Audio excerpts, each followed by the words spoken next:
Okay, we're going to be working on a 2002 Toyota Camry.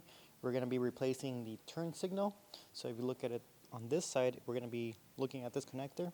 So on the front of the headlight, it's going to be in the corner. So you're just going to twist till you hear that pop. Come out nice and easy. That's your turn signal. Kind of pull it towards you, as this one broke. It's okay, just make sure you get all the stuff that's in there out like that. On this one, we can take a note that it is a two filament bulb, so just make sure that you put the correct bulb on there. Okay, so now we're going to be reinstalling it.